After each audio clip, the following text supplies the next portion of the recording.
The judge looked at me over his glasses and said the words that made the entire courtroom gasp. "Mrs. Eleanor Blackwood, please step forward to claim your inheritance." Every head turned toward me as I stood up from the back row, my hands trembling, slightly as I smoothed down my simple navy dress. My ex-husband Richard's face went white as a sheet. His new wife Victoria actually dropped her designer purse. What they didn't know was that I had been waiting for this moment for 3 long years, and the secret I'd kept buried was about to change everything. Before we jump back in, tell us where you're tuning in from, and if this story touches you, make sure you're subscribed, because tomorrow I've saved something extra special for you. Let me take you back to where this all began. 3 years ago, I was Eleanor Blackwood, a 62-year-old woman who thought she knew what the rest of her life would look like.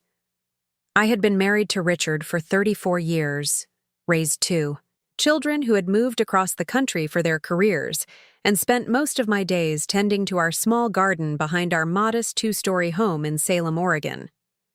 Richard worked as a bank manager, and I had given up my teaching career 28 years earlier when our daughter Sarah was born. We weren't wealthy, but we were comfortable, or so I thought. Richard's father, William Blackwood, was a different story entirely. The man owned half the commercial real estate in downtown Portland and had built an empire from a single hardware store he'd inherited from his own father back in the 1960s. William was cold, calculating, and had never much cared for me. He thought his son had married beneath his station when Richard brought home an elementary school teacher from a working-class family. For 3 decades, he barely acknowledged my existence at family gatherings, referring to me as Richard's wife, rather than using my name and making it clear that he considered me an unfortunate addition to his bloodline. The relationship between Richard and his father was complicated. William had always been demanding, expecting Richard to eventually take over the family business, but Richard had chosen banking instead, much to his father's disappointment. Still, Richard was the only son, and everyone just assumed that when William passed away, everything would go to Richard.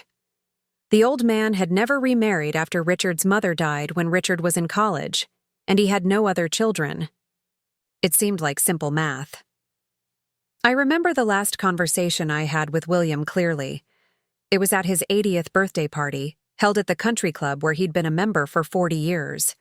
I had spent the entire afternoon helping organize the event, making sure the flowers were arranged properly, coordinating with the catering staff, and greeting guests as they arrived. William barely spoke to me the entire day, but as the party was winding down, he pulled me aside near the coat. "Check. Eleanor," he said, his voice gravelly from years of smoking cigars. "You've been a dutiful wife to my son." I waited for him to continue, expecting perhaps the first compliment he'd ever given me. Instead, he looked me directly in the eyes and said, "But duty doesn't always get rewarded the way people expect." At the time, I thought he was just being his usual cryptic, unpleasant self. I smiled politely, told him I hoped he'd enjoyed his party, and didn't think much more about it. William died 6 months later. It was sudden, a heart attack in his study on a Tuesday morning in March. Richard found him when he went to check on him after William had missed their weekly breakfast meeting. The funeral was elaborate, befitting a man of his standing in the community. Business leaders, politicians, and society figures filled the cathedral downtown. I wore my black dress, the same one I'd worn to my own mother's funeral 2 years earlier, and sat in the front row next to Richard, playing the role of the grieving daughter-in-law. What happened next changed everything. The will reading was scheduled for the following Friday at William's attorney's office. Richard was nervous but excited. We had talked about what we might do with the inheritance, maybe take that trip to Europe we'd always dreamed of, or finally renovate our kitchen. Richard had even mentioned the possibility of early retirement. The attorney, a stern man named Mr. Harrison, who had handled William's affairs for 20 years, had requested that both Richard and I attend the reading. The office was impressive, all dark wood paneling and leather-bound books, the kind of place that smelled like old money and important decisions. Richard and I sat across from Mr. Harrison's massive mahogany desk while he adjusted his reading glasses and opened a thick manila folder. "Before we begin," Mr. Harrison said, "I should mention that Mr. Blackwood's will contains some unusual provisions. I encouraged him several times to reconsider certain aspects, but he was quite firm in his decisions." Richard shifted uncomfortably in his chair. "What kind of unusual provisions?" he asked. Mr. Harrison cleared his throat and began reading. "To my son, Richard James Blackwood, I leave the sum of $50,000 and my personal effects, including my watch collection and the contents of my study." Richard's face went confused. $50,000 was nothing to sneeze at, but it was a fraction of what everyone expected. Mr. Harrison continued reading through various small bequests to charities and longtime employees, but the bulk of the estate, the real estate empire, the investment portfolios, the business interests, remained unaccounted for. Then came the bombshell. The remainder of my estate, including all real property, business holdings, and financial assets, estimated at a value of approximately $12.7 million, I leave to be held in trust. Richard leaned forward, assuming he would be named as the beneficiary of the trust. But Mr. Harrison wasn't finished. "This trust shall be administered by Harrison, Klein and Associates, with all assets to be managed and preserved for a period of no less than 3 years from the date of my death." 3 years? Richard interrupted. "What happens after 3 years?" Mr. Harrison looked up from the document, his expression unreadable. "After the 3-year period has elapsed, the trust assets will be distributed according to conditions that Mr. Blackwood specified in a sealed envelope, which is not to be opened until that time arrives." He held up a thick, cream-colored envelope with William's distinctive wax seal. "Your father was very explicit that these instructions were not to be disclosed to anyone, including myself, until the designated time." Richard was stunned. "So we just—" Preparing and narrating this story took us a lot of time, so if you are enjoying it, subscribe to our channel. It means a lot to us. Now back to the story. "Wait, for 3 years? Without knowing what's going to happen to the money?" Mr. Harrison nodded. "That is correct. In the meantime, the trust will continue to generate income through the various business operations and investments. That income will be used to maintain the properties and grow the principal." I sat there feeling oddly calm while Richard grew more agitated by the minute. Something about the whole situation felt familiar, like I was watching a play I'd seen before. William had always been a man who liked control, who enjoyed keeping people guessing. This felt exactly like something he would do. Dangle the inheritance. Just out of reach, making everyone wait and wonder. The drive home was tense. Richard alternated between anger and confusion, running through theories about what his father might have been thinking. "Maybe it's a test," he said. "Maybe he wanted to see how we'd handle the uncertainty." I listened and made appropriate sounds of agreement, but honestly, I was thinking about that strange conversation with William at his birthday party. Duty doesn't always get rewarded the way people expect. The words kept echoing in my head. Life continued, but the uncertainty cast a shadow over everything. Richard became obsessed with trying to figure out his father's plan. He spent hours going through William's papers, looking for clues. He called Mr. Harrison's office repeatedly, hoping to get some hint about what might be in that sealed envelope. He even hired a private investigator to look into his father's activities in the months before his death, thinking there might be some indication of his intentions. Meanwhile, I went about my normal routine. I tended my garden, volunteered at the local library, and had lunch with my friend Margaret every Thursday. But I was thinking about William, about the way he'd looked at me during that conversation, about the careful way he'd chosen his words. There had been something deliberate about it, something that felt like he was trying to tell me something without actually saying it. About 6 months after William's death, Richard started talking about the future differently. "You know," he said one evening as we were cleaning up after dinner, "when this all gets sorted out, when I inherit everything, I think we should make some changes." I asked him what kind of changes he had in mind. "Well, we'll be wealthy, Eleanor, really wealthy. We'll be able to afford a different kind of life." Over the following weeks, those conversations became more frequent and more specific. Richard talked about buying a house in an exclusive neighborhood, joining the country club where his father had been a member, traveling extensively. But the way he talked about these plans made me uncomfortable. He used a lot of I statements. "I think I'll buy that house on Riverside Drive. I've always wanted to own a boat. I could finally start that consulting business I've been thinking about." When I pointed out that we would be making these decisions together, Richard would laugh and pat my hand in a way that felt condescending. "Of course, dear. I just meant that I'll be handling the financial aspects. You know you've never been good with money." That stung, partly because it wasn't true. I had managed our household finances for decades, and partly because it felt like the beginning of something I didn't like. The real shift came about a year after William's death. Richard had become increasingly distant, working late more often, taking weekend trips to Portland that he claimed were related to monitoring the trust's business interests. When he was home, he seemed distracted, always on his phone, always busy with something that didn't include me. Our conversations became perfunctory, limited to logistics about meals and schedules and household maintenance. Then I started noticing small changes in his appearance and behavior. New clothes, more expensive than anything he'd ever bought before. A new cologne that I didn't recognize.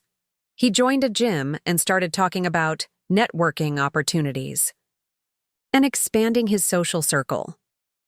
When I asked if I could join him for some of these social events, he would make excuses about why it wouldn't be appropriate or why I wouldn't enjoy it. One evening in late spring, Richard came home from one of his Portland trips looking different somehow. Happier, more energetic than I'd seen him in months. Over dinner, he was unusually talkative, telling me about a gallery opening he'd attended, a wine tasting event, a dinner party at someone's penthouse. The way he described these events made it clear that he was moving in circles that were far removed from our normal life in Salem. "Richard," I said carefully, "these sound like wonderful experiences. I'd love to go with you sometime." He paused with his fork halfway to his mouth and gave me a look I'd never seen before. It was almost pitying. "Eleanor, honey, I don't think you'd really fit in with that crowd. They're very sophisticated. It's mostly business people, investors, people who understand finance and art and, well, it's just not really your world." That comment hit me like a physical blow. After 34 years of marriage, my husband was essentially telling me that I wasn't good enough for his new lifestyle. I finished my dinner in silence, went upstairs, and sat on the edge of our bed for a long time, trying to process what was happening to my marriage. The final pieces of the puzzle fell into place over the summer.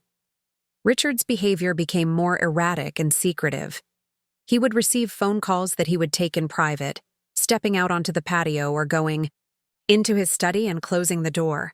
He started going to Portland 3 or 4 times a week, sometimes staying overnight. When I asked about these trips, he became defensive, accusing me of being suspicious and clingy. One particularly hot July afternoon, I was in the garden watering my tomatoes when our neighbor Mrs. Chen came over to chat. She was a sweet woman in her 70s who had lived next door for 15 years. We often talked over the fence about our gardens and our families.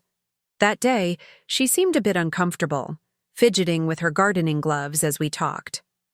"Eleanor," she said finally, "I hope you don't mind me asking, but is everything all right with you and Richard?" I assured her that everything was fine, but she looked skeptical.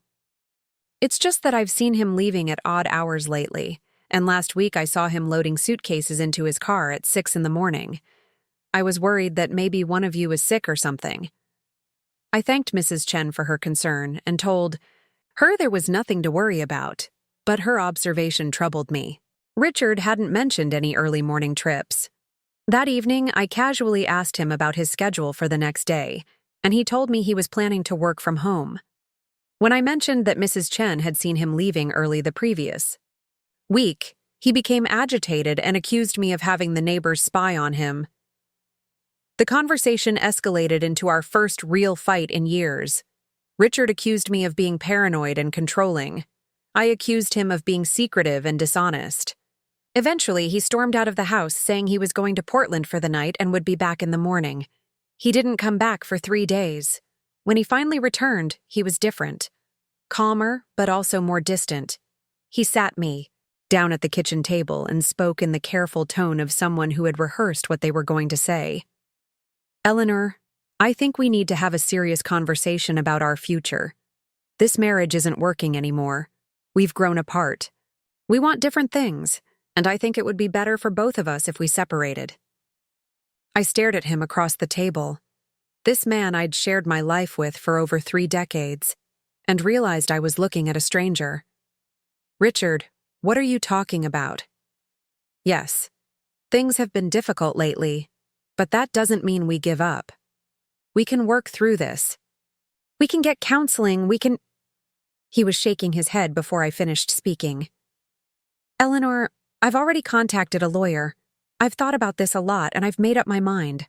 I want a divorce." The words hung in the air between us, like a challenge. "I've been unhappy for a long time, and I think you have been too, even if you won't admit it. We're different people than we were when we got married.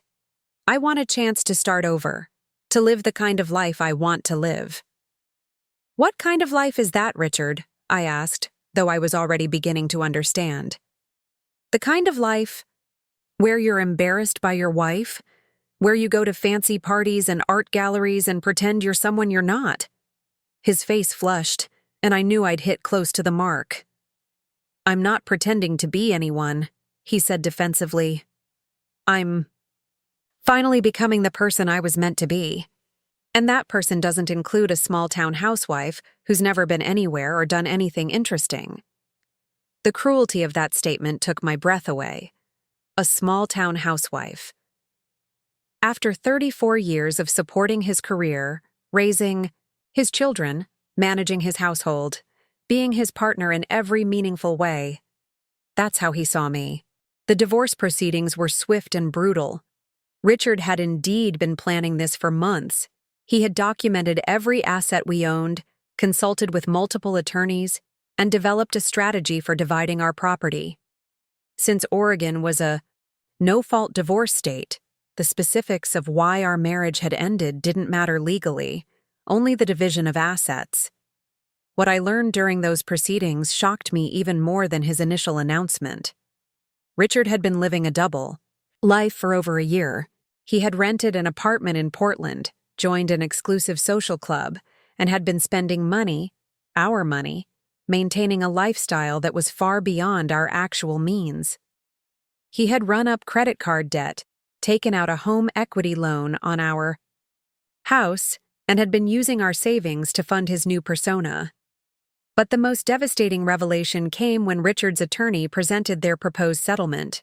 Because I had not worked outside the home for most of our marriage, and because the bulk of our assets were tied up in property and investments that Richard had managed, his legal team argued that I was entitled to only a minimal share of our joint assets. They proposed giving me the house, which sounded generous until I realized it came with all the debt Richard had accumulated against it. They also offered me half of our remaining savings, which amounted to less than $30,000 after Richard's spending spree. The piece of information that hurt the most was buried in the financial disclosures. Richard had been having an affair. Her name was Victoria Sterling, and she was everything I was not. 20 years younger, a successful art dealer, sophisticated, beautiful, and very much part of the social circle Richard was so desperate to join. They had met at a gallery opening 8 months earlier, and according to the timeline presented by Richard's attorney, their relationship had begun shortly after that first meeting. My attorney, a competent but overworked woman named Sandra Mills, looked over the proposed settlement and shook her head. "Eleanor, this is not a fair division of assets. You contributed to this marriage for 34 years. You deserve much more than this." But when we tried to negotiate, Richard's legal team was ruthless. They had documentation showing that Richard had been the primary breadwinner throughout the marriage, that all major financial decisions had been made by him, and that I had no direct involvement in building the wealth we had accumulated. The truth was, I had very little leverage. The house was underwater due to the loans Richard had taken out. Our joint savings had been depleted. The only significant asset on the horizon was Richard's potential inheritance from his father's trust, but that was still more than a year away. And there was no guarantee what that inheritance would even include. During one particularly contentious negotiation session, Richard's attorney made an offer that revealed just how little respect Richard had left for me. "Mrs. Blackwood," he said, sliding a document across the table, "my client is prepared to be generous. He's willing to give you the house free and clear, along with $50,000 in cash, in exchange for you signing away any potential claim to future assets, including any inheritance he might receive from his father's estate." I stared at the document, understanding immediately what this meant. Richard was so confident that he would inherit his father's millions that he was willing to pay me to give up any claim to that money. In his mind, $50,000 was a small price to pay to ensure that I couldn't touch the real wealth. That was coming. My attorney advised me to reject the offer. "Eleanor, if Richard inherits even half of what everyone expects, $50,000 will look like pocket change. You should maintain your claim to marital assets, including potential inheritances." But I was tired. Tired of fighting. Tired of being portrayed as a greedy ex-wife trying to steal money I hadn't earned. Tired of watching Richard transform into someone I didn't recognize. Against my attorney's advice, I signed the agreement. I took the house, the $50,000, and walked away from any claim to Richard's future. Sandra Mills looked at me like I'd lost my mind. "Eleanor, you could be giving up millions of dollars. Are you sure about this?" I told her I was sure. What I didn't tell her was that I had a feeling Richard might not be inheriting as much as he thought he was. The divorce was finalized on a gray October morning. Richard looked pleased and confident as we signed the final paperwork. He was already planning his new life with Victoria, already spending money he didn't yet have. Outside the courthouse, he actually had the audacity to shake my hand and tell me he hoped I would be happy. "You'll see, Eleanor," he said. "This is better for both of us. You can have a simple life, the kind you're comfortable with, and I can finally live up to my potential." I moved back into the house that was now entirely mine, along with its underwater mortgage and the weight of 34 years of memories. Richard moved to Portland permanently and began living openly with Victoria. Within 6 months, they were engaged. The society pages of the Portland newspaper covered their engagement party, complete with photos of Richard in a tuxedo and Victoria in a designer gown, surrounded by the kind of people Richard had always aspired to impress. I spent that winter quietly, learning how to live alone for the first time in decades. I paid down the debt on the house using the settlement money, got a part-time job at the local library, and tried to build a life that made sense without Richard in it. It was lonely, but it was also peaceful. No more walking on eggshells, no more feeling like I wasn't good enough, no more pretending that everything was fine when it clearly wasn't. Spring brought news that Richard and Victoria had set a wedding date for early summer, just 2 months before the 3-year waiting period for William's trust would end. It was clear that Richard was timing everything perfectly. He would marry his sophisticated new wife, inherit his father's fortune, and begin the glamorous life he'd always believed he deserved. But I wasn't thinking about Richard's wedding plans. I was thinking about something else entirely, something that had been nagging at me for 3 years, ever since that conversation with William at his birthday party. I had replayed that moment hundreds of times in my memory, analyzing every word, every inflection, every subtle expression on the old man's face. Duty doesn't always get rewarded the way people expect. What if that hadn't been a general observation about life? What if it had been a specific message, meant specifically for me? What if William, who had spent 30 years watching his son treat me with casual disregard, who had seen firsthand how Richard took my loyalty and support for granted, had decided to do something about it? The more I thought about it, the more convinced I became that William's mysterious trust provisions weren't random. They were intentional, calculated, and they might not be what everyone expected them to be. But I kept these thoughts to myself. If I was right, there would be time, enough to find out. If I was wrong, well, it wouldn't matter anyway. Richard and Victoria's wedding was the social event of the summer in Portland. The photos in the newspaper showed a lavish ceremony at the country club where William had celebrated his 80th birthday. Victoria looked stunning in her designer gown, and Richard looked like he had finally found the life he'd always wanted. In his interview with the Society reporter, he mentioned that they were looking forward to a bright future together, with some significant family business to attend to in the coming months. I didn't attend the wedding, obviously, but I did receive an invitation which struck me as either incredibly tasteless or deliberately provocative. I threw it away without opening it fully, but not before I noticed that it was printed on the most expensive paper money could buy, with gold embossing and hand calligraphy. Richard was clearly spending money as if he already had access to his father's millions.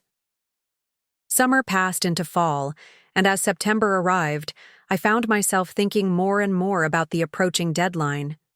In just 2 months, the 3-year waiting period would end, and Mr. Harrison would finally open William's sealed envelope. Richard had been calling the attorney's office weekly, trying to get information about when exactly the reading would take place and what the procedures would be. Finally, in mid-October, the call came.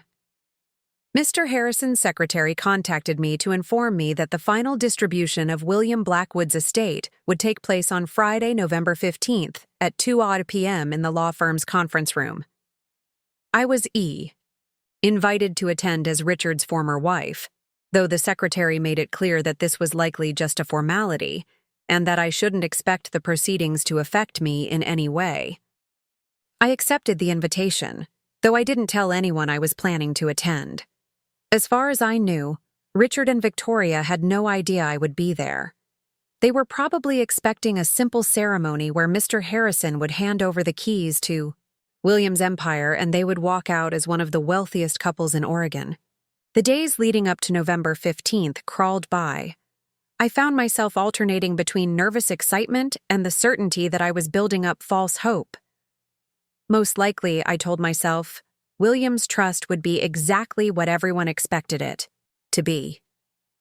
Richard would inherit everything, and I would sit in the back of that conference room watching my ex-husband become a very wealthy man with his very young wife.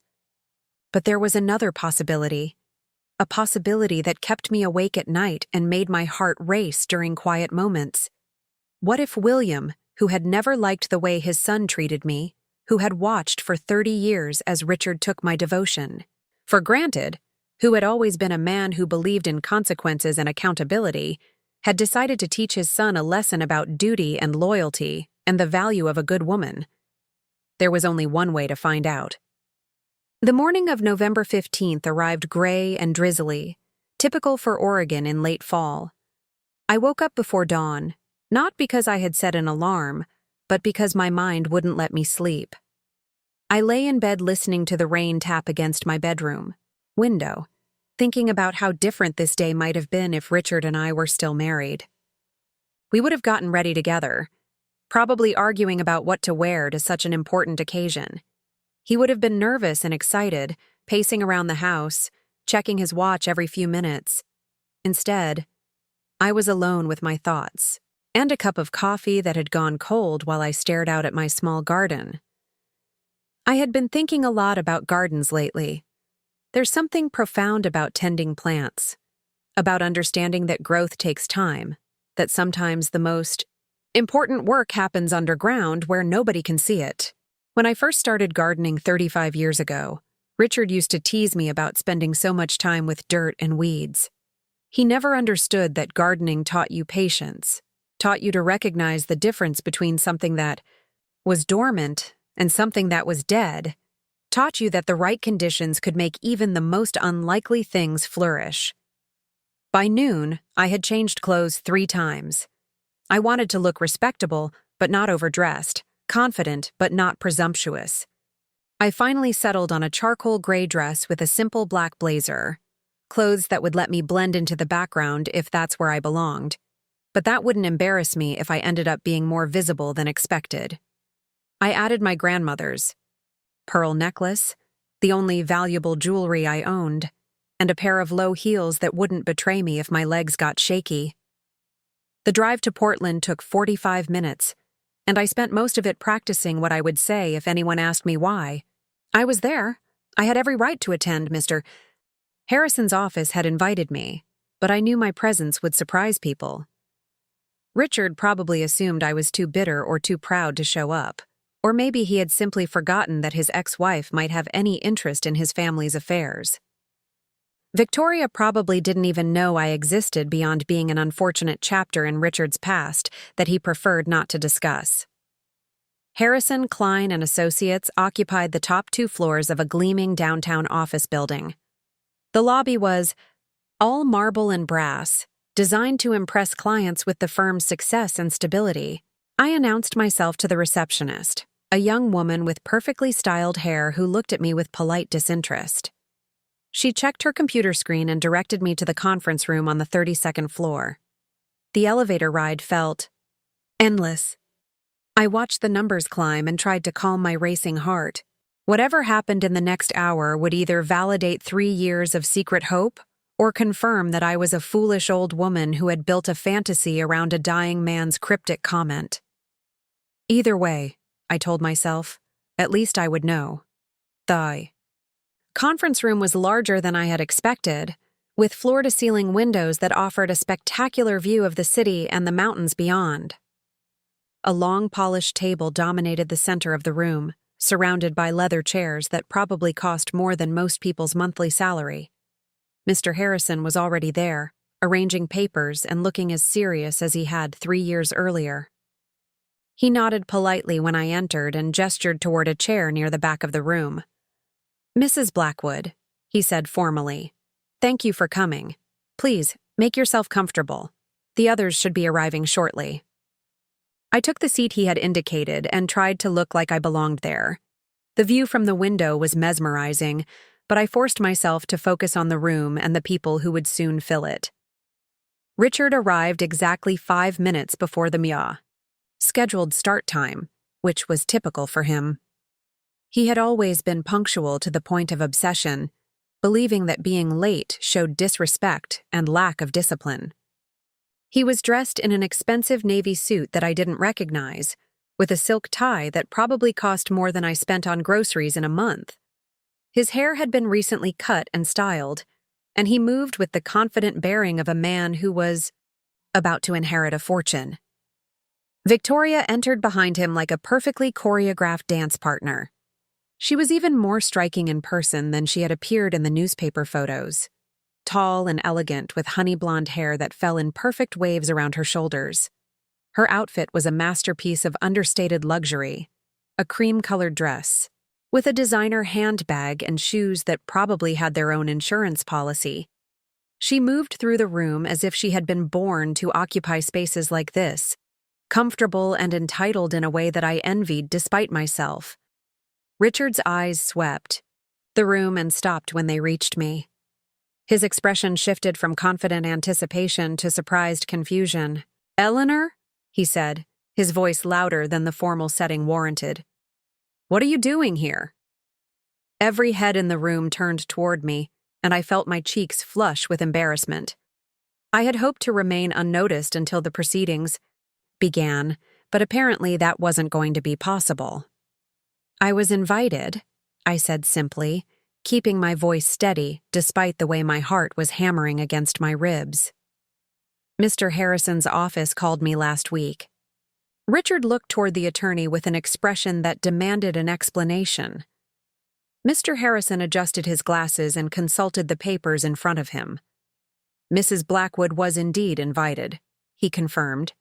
"Your father's instructions were quite specific about who should be present for the final distribution. Everyone listed in the original will was to be notified and given the opportunity to attend." Richard's confusion deepened, but he didn't pursue the matter further.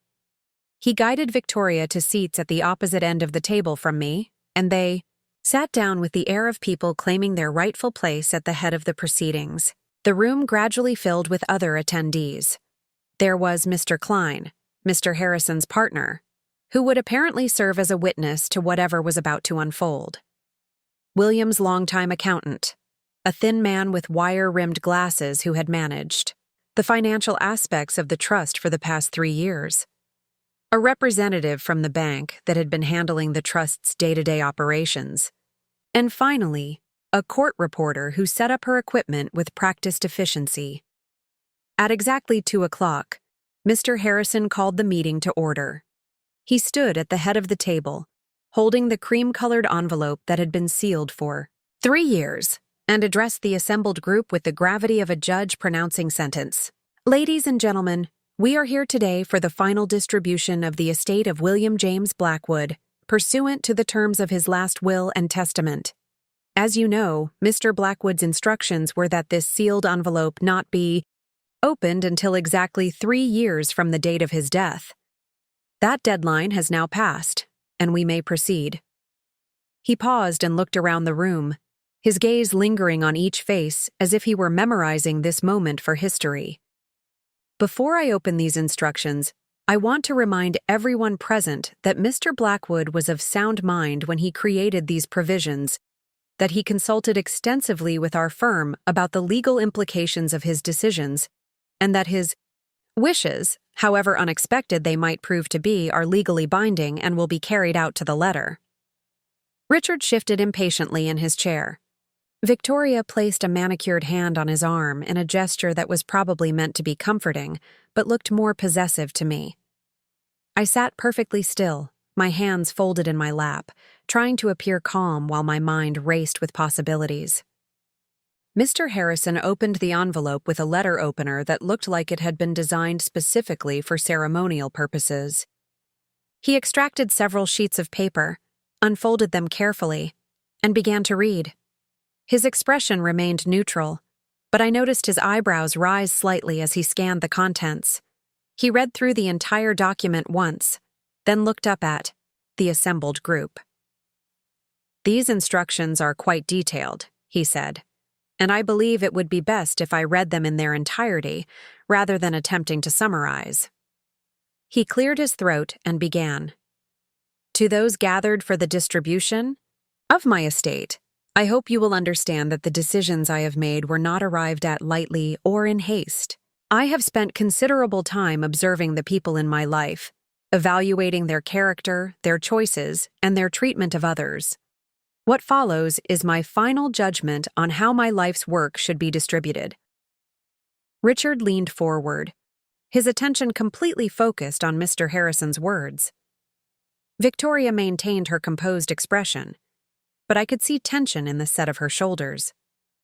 I tried to keep my breathing steady and my face neutral. "To my son, Richard James Blackwood, I have already provided a bequest of $50,000 and my personal effects. This bequest reflects my assessment of his character and his worthiness to inherit the wealth that I spent my lifetime accumulating. Richard, you have shown yourself to be a man who values appearance over substance, who discards loyalty in favor of opportunity, and who measures success by how others perceive you rather than by the content of your character." The words hit the room like a physical blow. Richard's face went white, then flushed deep red. Victoria's perfect composure cracked, and she looked toward her husband with an expression of shock and growing panic. Mr. Harrison continued reading in the same steady, professional tone, as if he were reciting stock prices rather than delivering. a devastating judgment. Your treatment of your wife Eleanor during your marriage, and particularly during your divorce, revealed everything I needed to know about the kind of man you have become. Eleanor supported your career, raised your children, managed your household, and stood by you through every challenge for 34 years. In return, you lied to her, betrayed her trust, abandoned her for a younger woman, and attempted to cheat her out of her fair share of the assets you built together. Richard tried to interrupt, but Mr. Harrison held up his hand and continued, reading. You may believe that your personal life is irrelevant to business matters, but I have always believed that a man who cannot honor his commitments to his family cannot be trusted with anything of real value. A man who discards a loyal wife like an outdated piece of furniture is not a man who deserves to control the legacy I built through decades of hard work and sacrifice. The silence in the room was deafening. I could hear the quiet hum of the air conditioning system and the distant sound of traffic far below. Richard's breathing had become audible, sharp, and rapid, like a man who had just received terrible news from a doctor. Victoria's hand had moved from his arm to grip the edge of the table, her knuckles showing white through her perfectly tanned skin. Furthermore, Mr. Harrison continued, your behavior since my death has only confirmed my assessment of your character. You have lived beyond your means, accumulated debt in anticipation of inheriting wealth you had not yet received, and conducted yourself as if my money was already yours to spend. You have shown no respect for the work it took to build this estate, no appreciation for the responsibility that comes with wealth, and no consideration for anyone whose interests might conflict with your own desires. Mr. Harrison paused and took a sip of water from a glass beside his papers. Richard looked like he might be sick. Victoria was staring at the attorney with the intensity of someone trying to will him to say something different. I maintained my neutral expression, but inside, I felt a growing sense of vindication mixed with genuine sadness for the pain that was being inflicted, even if it was deserved. Therefore, Mr. Harrison resumed, I have decided that Richard will inherit nothing further from my estate. The $50,000 he has already received, along with my personal effects, represents the entirety of his inheritance. I hope that this decision will serve as an education in the consequences of treating others with disrespect and dishonesty. Richard shot to his feet so abruptly that his chair rolled backward and hit the wall. This is impossible, he shouted. He can't do this. I'm his only son. I'm his only heir. This has to be a mistake. Mr. Harrison looked at him with the patient expression of someone who had anticipated this reaction. Mr. Blackwood, I understand your shock, but I assure you there is no mistake. Your father was very explicit in his instructions, and he anticipated that you might challenge his decisions. He included extensive documentation of his reasoning, including detailed records of your financial behavior over the past 3 years, and sworn statements from several witnesses regarding your treatment of your former wife. Victoria found her voice for the first time since the reading began. This is outrageous, she said, her carefully modulated tone cracking slightly. William was clearly not in his right mind when he wrote this. No father would completely disinherit his only son over a divorce. There has to be some legal recourse, some way to contest this. Mr. Klein, who had been silent until now, spoke up from his position near the window. Mrs. Blackwood, I can assure you that Mr. William Blackwood was thoroughly examined by medical professionals before finalizing these instructions. We have documentation from 2 independent physicians confirming his mental competency at the time these decisions were made. Additionally, he consulted with 3 separate law firms to ensure that his wishes could not be successfully challenged in court. Richard collapsed back into his chair as if his legs could no longer support him. The confident, successful man who had entered the room 30 minutes earlier had been replaced by someone who looked lost and desperate. But what about the business? He asked weakly. What about the properties? What about everything he built? It can't just disappear. Mr. Harrison consulted his papers again. That brings us to the distribution of the remainder of the estate. Your father was very clear about his wishes in this regard as well. He looked up from the document, and his eyes found mine across the room. The entire remainder of William, James Blackwood's estate, including all business holdings, real estate properties, investment portfolios, and liquid assets, currently valued at approximately $15.2 million, is to be distributed to Eleanor Marie Blackwood. The words seemed to echo in the sudden silence that followed. I felt as if the room had tilted on its axis, as if gravity had suddenly reversed direction. Every person in the room was staring at me, but I couldn't seem to process what I had just heard. $15.2 million. To me, Eleanor Marie Blackwood, the small-town housewife who had never been anywhere or done anything interesting. Richard's voice, when he finally found it, was barely above a whisper. Eleanor? He left everything to Eleanor? But she's not even family anymore. She's my ex-wife. She signed away any claim to my inheritance. She has no right to my father's money. Mr. Harrison looked at him with something that might have been pity. Mr. Blackwood, your former wife signed away her claim to assets that you might inherit. She made no agreements regarding assets that might be left directly to her. Your father was free to leave his estate to anyone he chose, and he chose Mrs. Eleanor Blackwood. He turned back to his papers. He was quite specific about his reasoning in this matter as well. My hands were shaking as Mr. Harrison continued reading. Eleanor, you have shown dignity, loyalty, and grace under circumstances that would have broken many people. You supported my son for 34 years, asking for nothing in return but basic respect and consideration. When he betrayed you and abandoned you, you conducted yourself with a dignity that he has never possessed. When you were offered the opportunity to fight for a larger share of the marital assets, including potential inheritance, you chose instead to walk away with grace rather than engage in a bitter battle that would have enriched only the lawyers.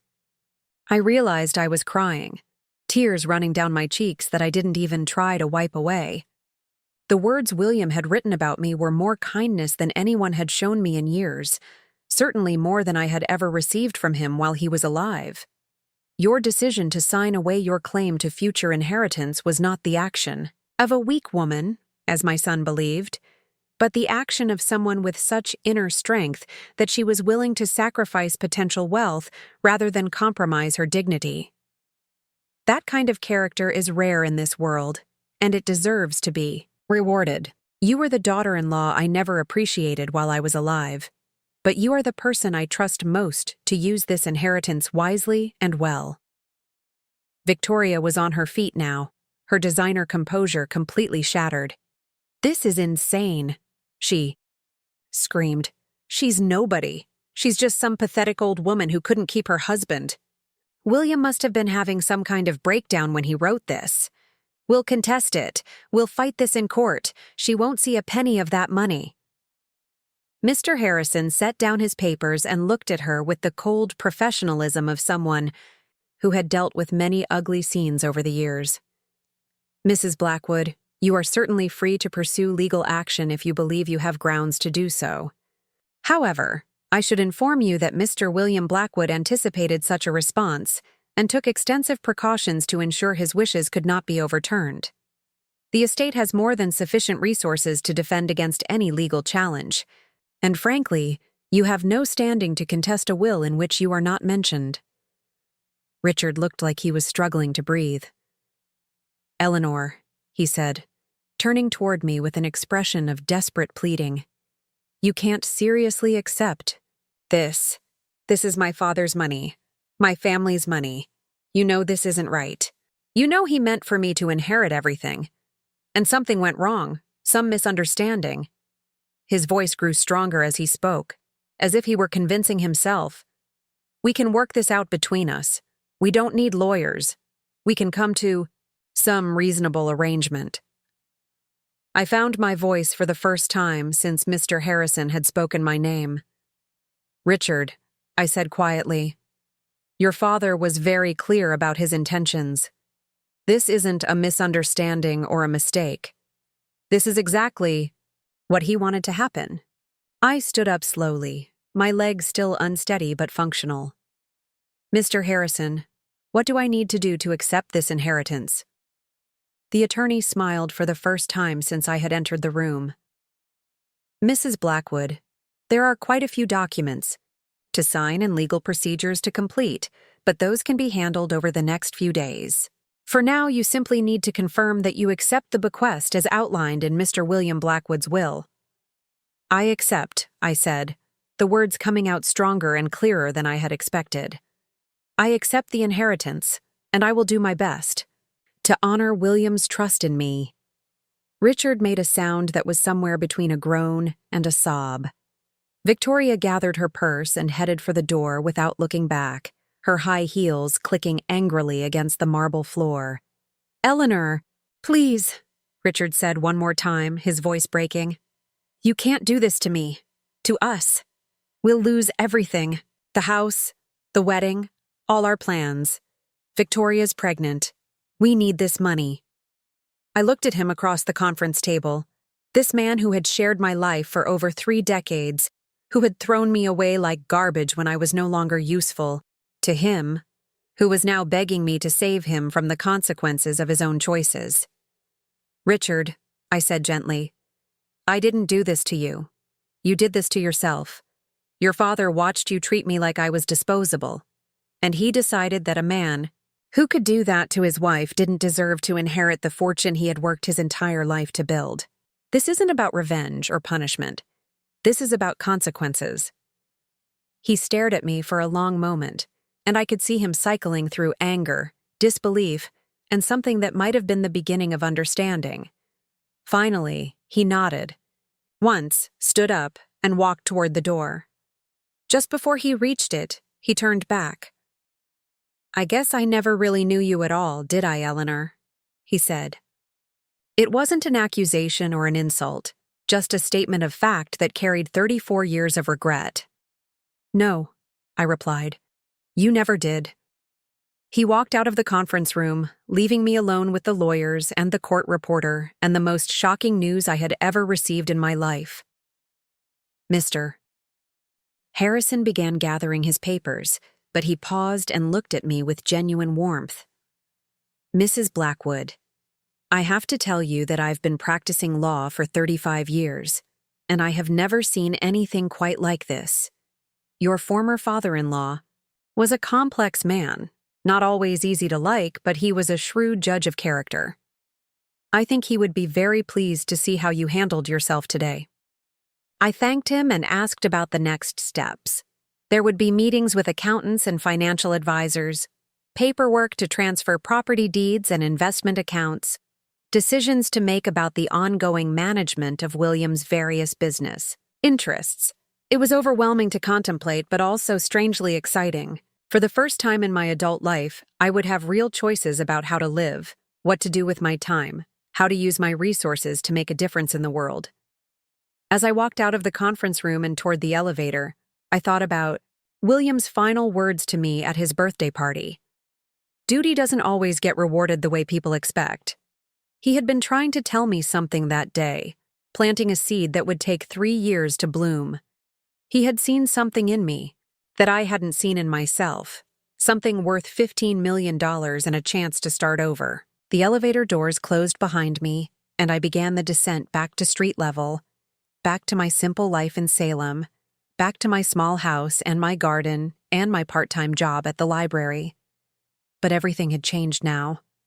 I was no longer Eleanor Blackwood, the discarded wife who had been too proud or too stubborn to fight for what she deserved. I was Eleanor Blackwood, the inheritor of a fortune that would allow me to live any kind of life I chose. The rain had stopped while I was inside, and late afternoon sunlight was breaking through the clouds as I walked to my car. I sat behind the wheel for several minutes, not ready to drive yet, trying to process what had just happened. My phone buzzed with a text message from an unknown number. It was short and to the point. Congratulations on your inheritance. I hope you'll be very happy, Victoria.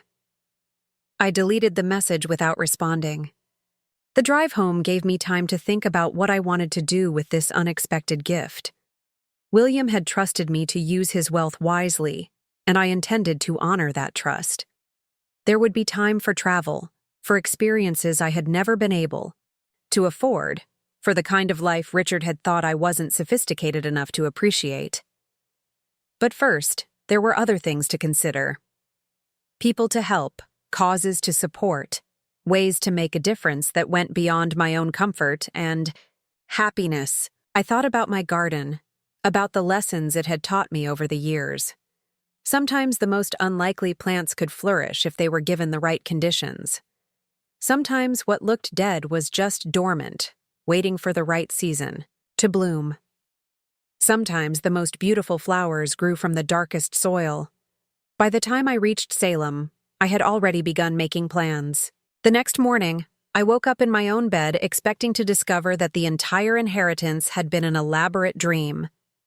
But the business card from Mr. Harrison was still sitting on my nightstand, and my phone contained 17 missed calls from numbers I didn't recognize. Word had somehow gotten out about the will reading, and apparently the local media found the story of a spurned ex-wife inheriting millions from her former father-in-law too delicious to ignore. I made coffee and sat at my kitchen table, looking out at my small garden while I tried to figure out how to handle the sudden attention. The phone rang again, and this time I answered it. The voice on the other end was crisp and professional, identifying herself as Jessica Chen from the Portland Tribune. She wanted to know if I would be willing to give an interview about my unexpected inheritance and my relationship with the Blackwood family. I politely declined and hung up, but the phone rang again immediately. This time it was a producer from a local television station, asking essentially the same questions. I realized that ignoring the calls wasn't going to make them stop, so I turned off the phone and retreated to my garden, where I could think without constant interruption.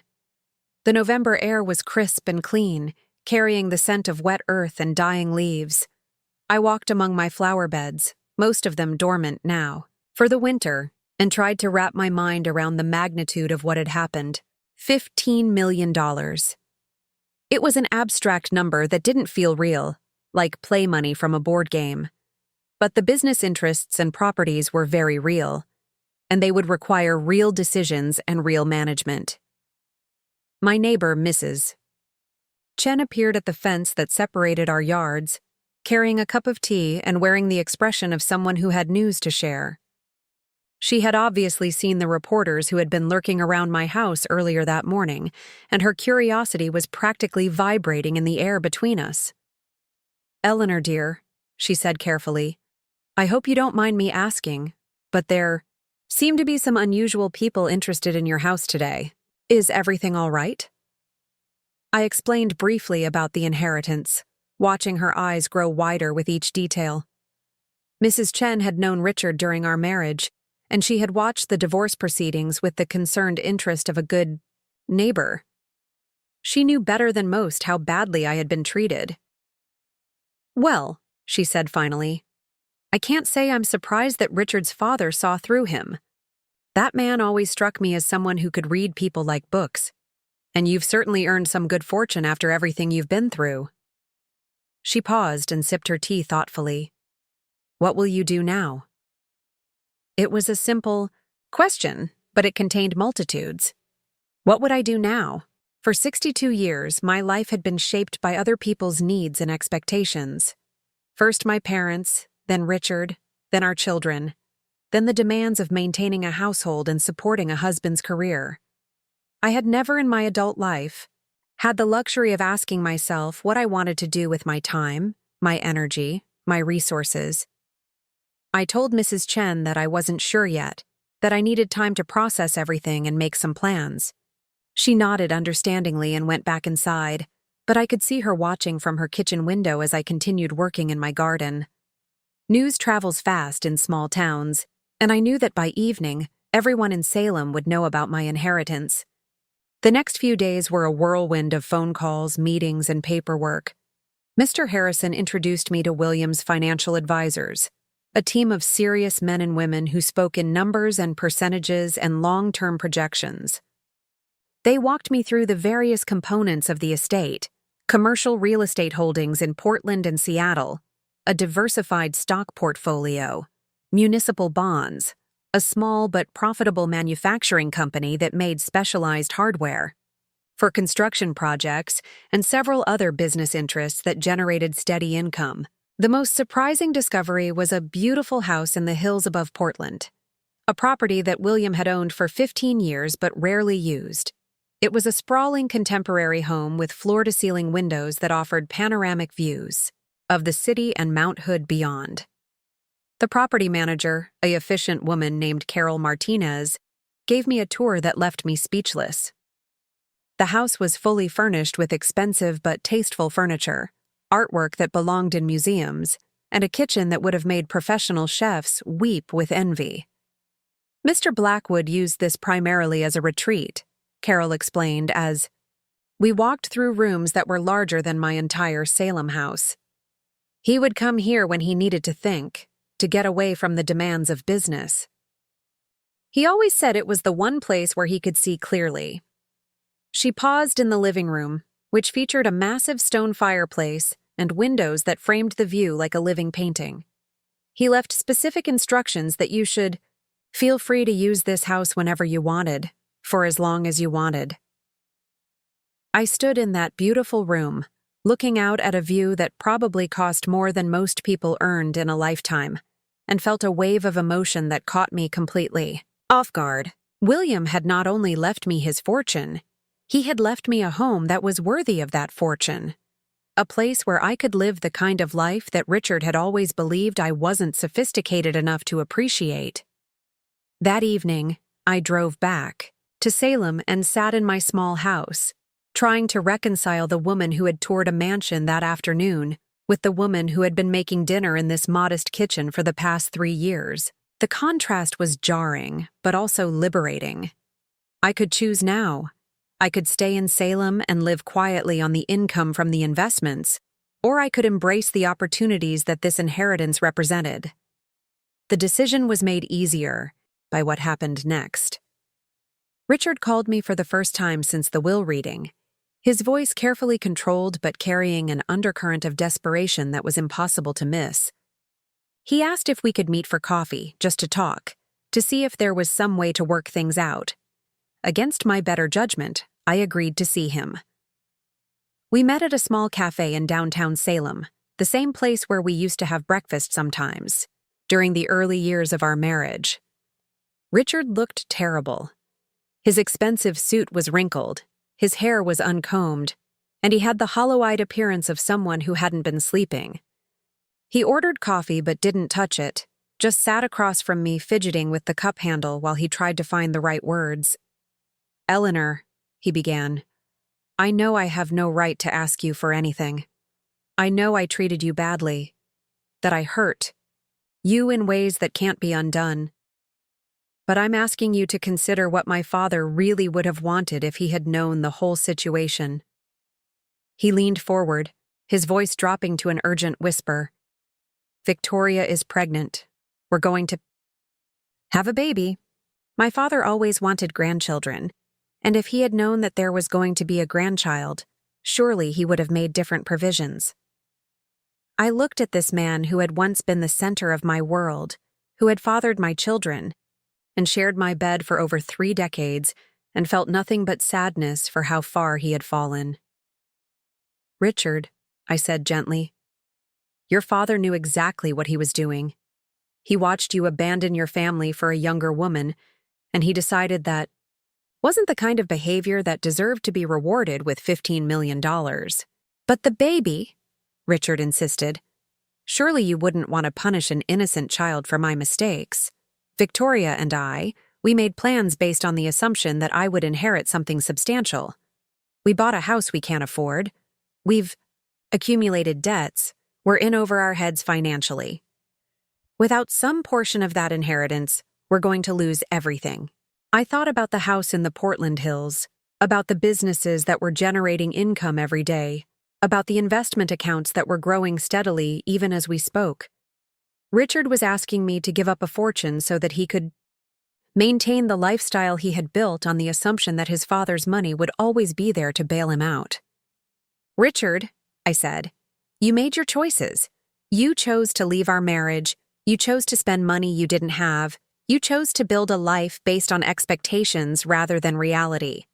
Those were your decisions, and now you have to live with the consequences." I stood up to leave, but he grabbed my arm. "Eleanor, please. I'm begging you. Just a portion of it.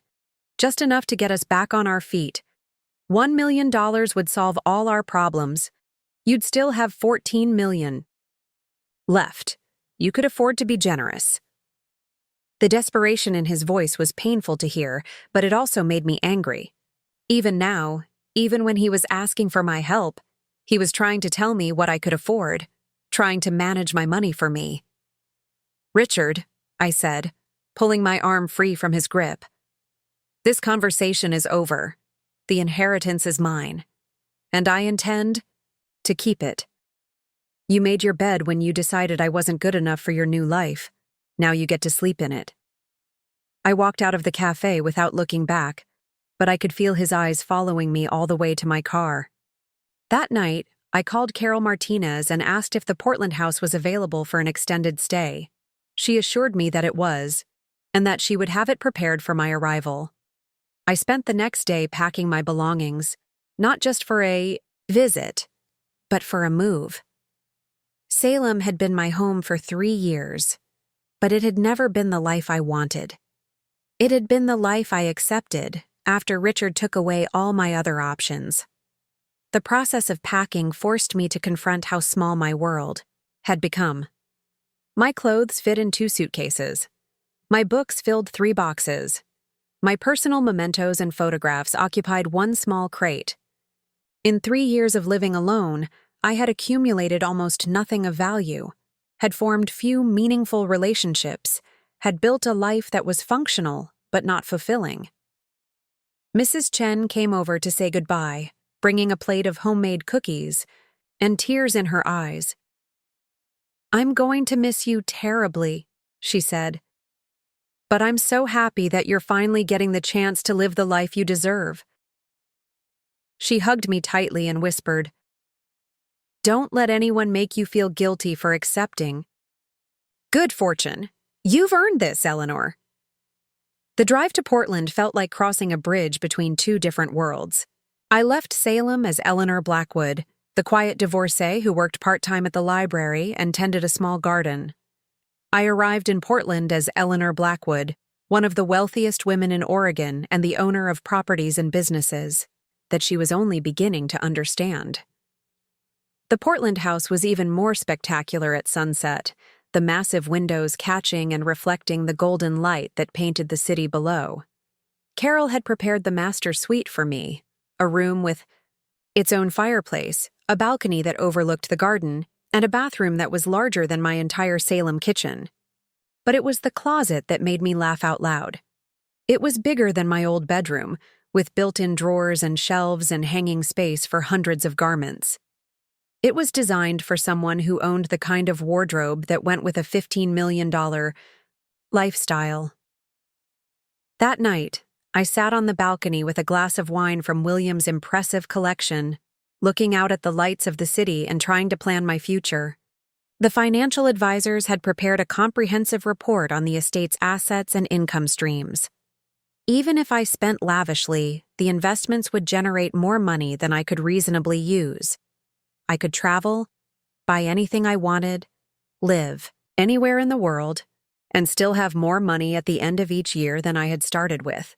But money, I was learning, was just a tool. The real question was what I wanted to build with that tool. For the first time in my adult life, I had complete freedom to choose my path, and the responsibility was both exhilarating and terrifying. The answer came to me gradually over the following weeks as I settled into my new life. I hired a personal shopper to help me build a wardrobe appropriate for my new circumstances, not because I cared about fashion, but because I realized that How I presented myself would affect how seriously people took me. I enrolled in a financial literacy course at Portland State University, determined to understand every aspect of my inheritance rather than simply trusting others to manage it for me. Most importantly, I began exploring the city and the opportunities it offered for someone with resources and time to make a difference. I visited homeless shelters, food banks, literacy programs, and domestic violence organizations. I attended charity galas and fundraising events, observing how wealthy people use their resources to support causes they cared about. It was at one of these events, a fundraiser for a women's shelter, that I met Dr. Sarah Martinez, a social worker who had dedicated her career to helping women escape abusive relationships. She was passionate and articulate, explaining how lack of resources kept women trapped in dangerous situations. Many of the women who came to the shelter had no money, no job skills, and nowhere to go. They needed not just temporary housing, but education, training, and support to build independent lives. The real tragedy, Dr. Martinez told me over dinner after the fundraiser, is that we know how to solve these problems. We know what these women need to succeed, but we never have enough funding to provide comprehensive services.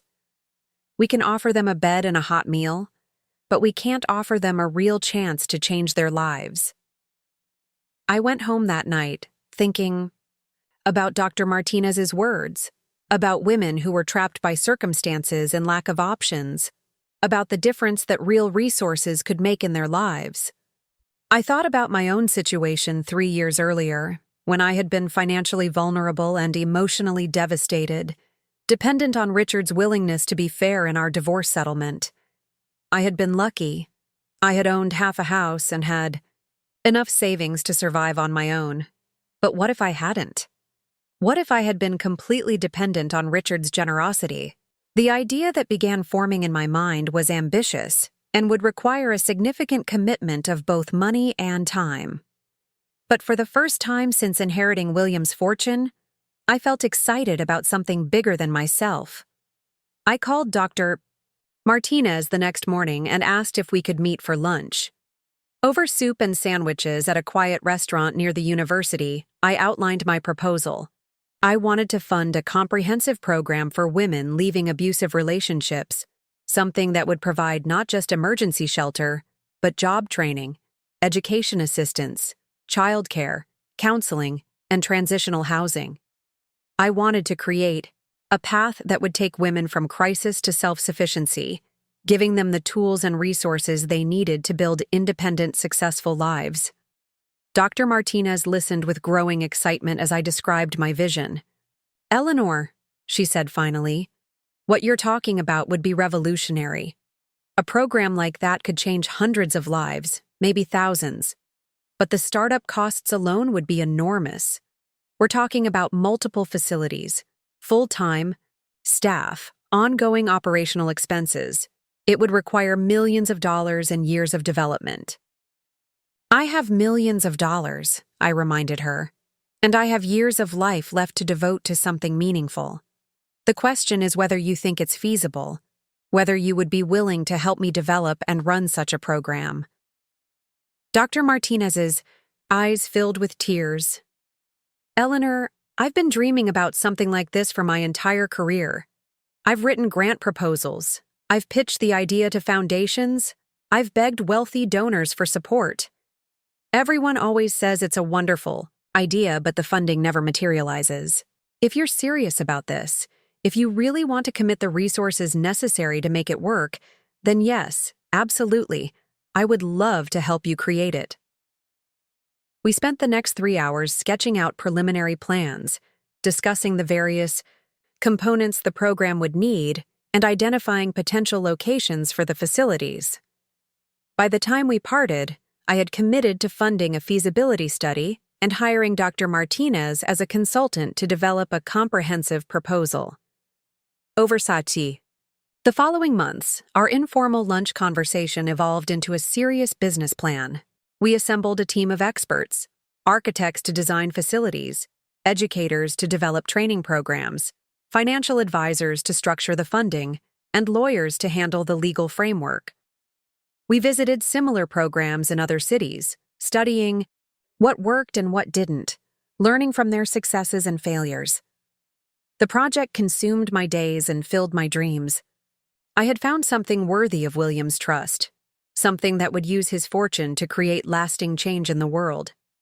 But as we moved closer to the launch of the program, I discovered that my new life was attracting attention from some unexpected quarters. Richard called me again in March, 6 months after the will reading. This time, his voice carried a different tone, less desperate but more calculating. He had learned about my involvement with the Women's Shelter Project, probably from the society pages that had begun covering my charitable activities. "Eleanor," he said, "I've been reading about your foundation work. It's very admirable, very generous of you. I'm proud of what you're doing with the money." The words sounded sincere, but I could hear something else underneath them. Something that made me wary. "Thank you, Richard," I said carefully. "It's important work, and I'm grateful to be able to support it." "I was wondering," he continued, "if you might be interested in having some professional advice about managing such a large charitable undertaking. Victoria has been working with some very successful nonprofits in her art dealing business, and she has connections with people who could help you maximize the impact of your donations." I almost laughed out loud at the transparent attempt to insert himself and Victoria into my new life. "Richard, I appreciate the offer, but I have excellent advisors already. I don't need any additional help." Of course," he said, quickly. I just thought, given our history, given that we share children, that maybe we could find a way to work together on something positive. This could be an opportunity for us to rebuild our relationship, to show our kids that we can still be a family even after everything that's happened. Our children. Richard was invoking our children, using them as leverage to try to gain access to the fortune he had lost. It was a low tactic, even for him, and it made me angry in a way that his earlier desperation had not. "Richard," I said, my voice sharper than I had intended, "our children are adults with their own lives. They don't need us to pretend to be a happy family for their benefit. And they certainly don't need to see their father trying to manipulate their mother into sharing an inheritance that he forfeited through his own poor choices." "Eleanor, that's not what I'm doing," he protested. But we both knew it was exactly what he was doing. "I just think it would be better for everyone if we could find a way to move forward together instead of separately." "We moved forward separately when you decided you wanted a divorce," I reminded him. "You made it very clear that you didn't want me in your new life." "Well, congratulations, Richard. You got what you wanted. You have your new wife, your new baby, and your new life. And I have mine." I hung up the phone and realized that my hands were shaking not from fear or sadness, but from anger. Richard still saw me as someone he could manipulate, someone whose resources he could access if he just found the right approach. He had not learned anything from losing his inheritance, had not gained any insight into why his father had chosen to disinherit him. He was still the same selfish, entitled man who had thrown away 34 years of marriage for a younger woman and a more exciting lifestyle. But I was not the same woman he had divorced. I was not the quiet, accommodating wife who had spent decades deferring to his judgment and accepting his assessment of my worth. I was Eleanor Blackwood, a woman with the resources and the determination to build something meaningful with her life, and I was not going to let Richard or anyone else diminish that accomplishment. The phone call with Richard clarified something important for me. This new life I was building was not just about having money or living in a beautiful house or wearing expensive clothes. It was about having the power to make choices based on my own values and priorities, rather than adapting myself to someone else's expectations. It was about using the gifts I had been given to create something lasting and worthwhile, something that would matter long after I was gone. William had seen something in me that I had not seen in myself, something that Richard had never valued. He had recognized that I was someone who could be trusted with real responsibility, someone who would use power wisely rather than selfishly. His inheritance was not just a gift, it was a challenge, an opportunity to prove that his assessment of my character had been correct. I was determined not to disappoint him. The groundbreaking ceremony for the Eleanor Blackwood Center for Women's Independence took place on a crisp October morning, exactly 1 year after I had inherited William's fortune. The media turnout was impressive, with reporters from newspapers, television stations, and online publications documenting what they called the largest private investment in women's services in Oregon's history.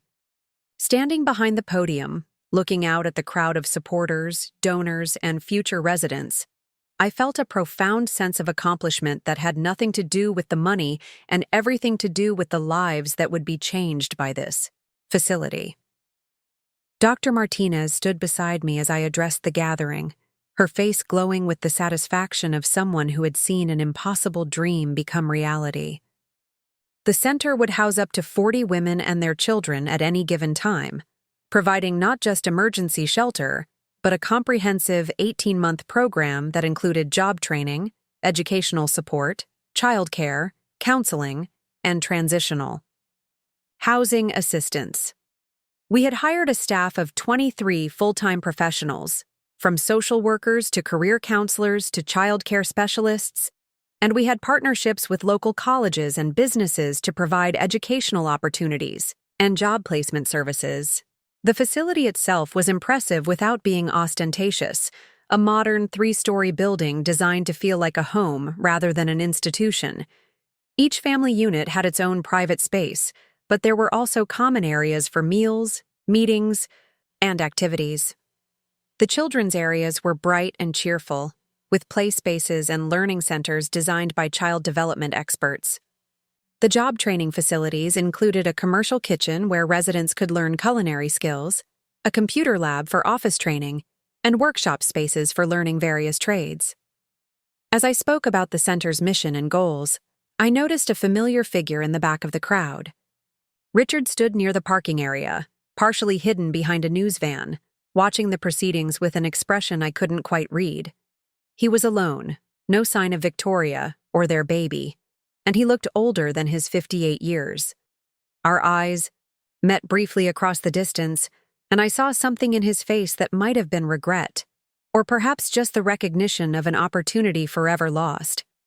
After the ceremony, as I was greeting supporters and answering questions from reporters, Richard approached me.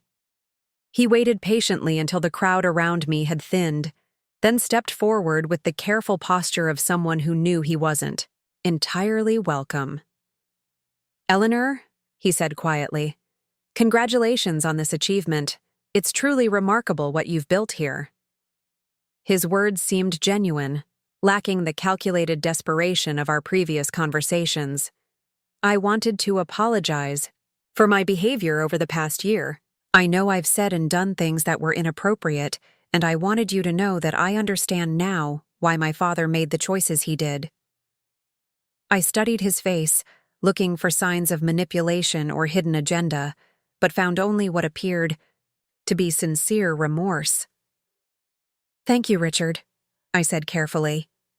"That means more than you might realize. Victoria and I separated 3 months ago," he continued, his voice barely audible above the noise of the departing crowd. "The financial pressure, the stress of everything that happened, it was too much for our relationship to survive. She moved back to California with the baby." He paused, seeming to gather his thoughts. "I've had a lot of time to think about the choices I made, about the way I treated you, about what I threw away when I decided our marriage wasn't good enough for me. I felt an unexpected pang of sadness for him. This man who had once been my partner in everything, who had lost not just his inheritance but his new family as well. I'm sorry to hear about your troubles, Richard. I hope you and Victoria can work out something that's best for your child." "The baby isn't mine," he said suddenly, the words tumbling out as if he had been holding them back for months. "Victoria told me 3 weeks before she left. Apparently, she was involved with someone else before she ever met me, and she was never sure about the paternity. When we lost the inheritance, when our financial situation became impossible, she decided it was time to be honest about everything. The revelation hit me like a physical blow, not because I cared about Richard's personal life anymore, but because I understood what it meant. Richard had destroyed his marriage to me, forfeited his inheritance, and ruined his relationship with his children, all for a woman who had been deceiving him from the beginning. The cosmic justice of it was almost too perfect to be real. "Richard," I said gently, "I don't know what to say. That must have been devastating for you." And I meant it. Despite everything he had done to me, despite the pain he had caused and the callous way he had discarded our life together, I could not find it in my heart to take pleasure in his suffering. It was, he admitted, but it was also clarifying. It made me realize that I've been chasing the wrong things for years, trying to be someone I'm not, trying to live up to some fantasy of success and sophistication that was never really me. He looked up at the center behind me, its windows gleaming in the afternoon sunlight. "What you've built here, this is real. This matters. This is the kind of legacy that actually means something." We stood in awkward silence for a moment, two people who had shared a lifetime together but who now existed in completely different worlds. Finally, Richard extended his hand toward me. "I hope you'll be very happy, Eleanor. You deserve all the good things that are coming your way." I shook his hand, feeling the finality of the gesture. "I hope you find your way to a better place, too, Richard. Everyone deserves a chance to start over." He nodded, turned, and walked back toward the parking area without looking back.